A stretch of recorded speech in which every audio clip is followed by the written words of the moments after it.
third accelerator for change is strategic vision.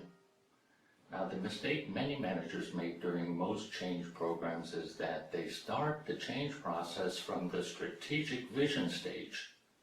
So try to avoid this mistake in your career. Let me repeat that point just in case you didn't hear it. Please remember that strategic vision must follow after establishing a sense of urgency and creating the urgency team. Now, strategic vision means that we develop a strategy, and that strategy is then communicated aggressively to a larger group of people in the organization. And that strategic vision, or if you prefer vision, needs to be defined in detail, crystal clear, and concise.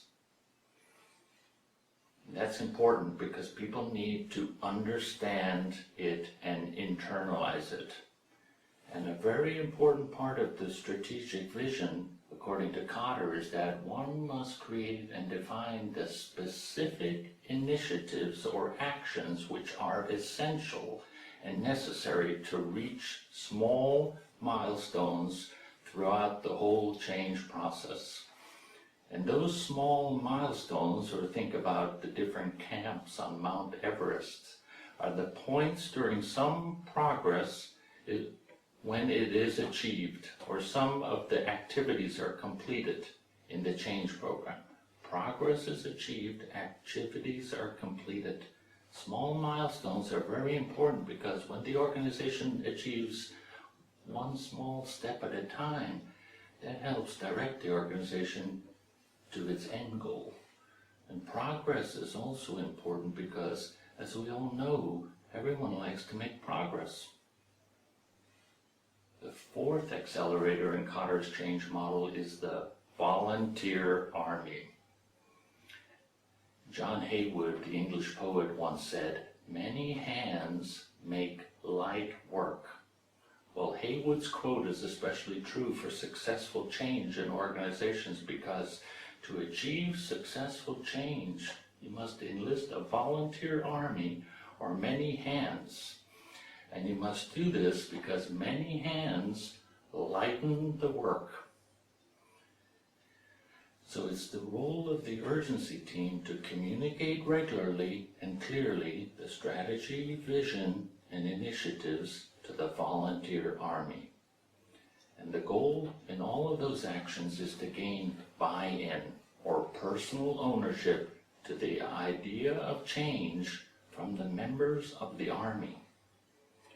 And one key principle of this buy-in is that people should volunteer to be part of the effort or the army because it's important they're not demanded to do so. So volunteer is essential.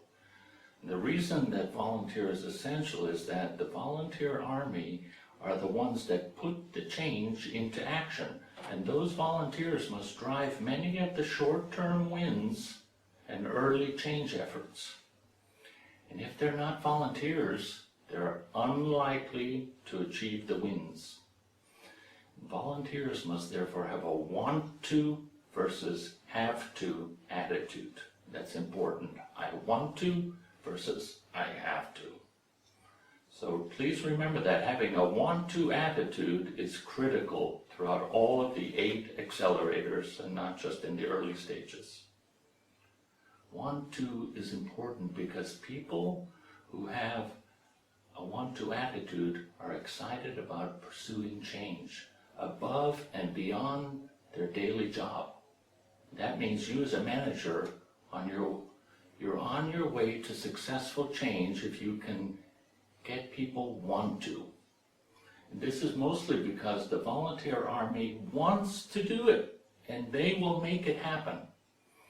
Now you're certainly wondering, how do you get people to have that feeling of want to in an organization?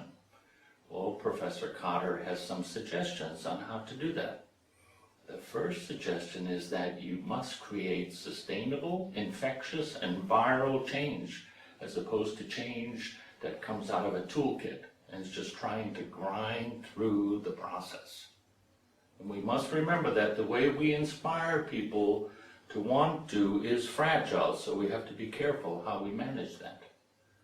The second suggestion Cotter makes for creating a want-to attitude is that the guiding coalition keeps the volunteer army informed about what's most critical, and they do this through a few key people across the business who keep them informed. The third suggestion for creating want-to attitudes is the guiding coalition discovers an issue about which the volunteer army are excited about. And those issues are based on the organization's strategic priorities. The fourth suggestion for creating a want-to attitude is that people in the team and the Army should self-organize around ideas for which they have the most passion. And finally, the fifth idea for creating a want-to attitude is that the guiding coalition defines the direction of the change program, but the team leaders support that direction, and the members are involved in that process. In the next videos, we'll discuss more change accelerators.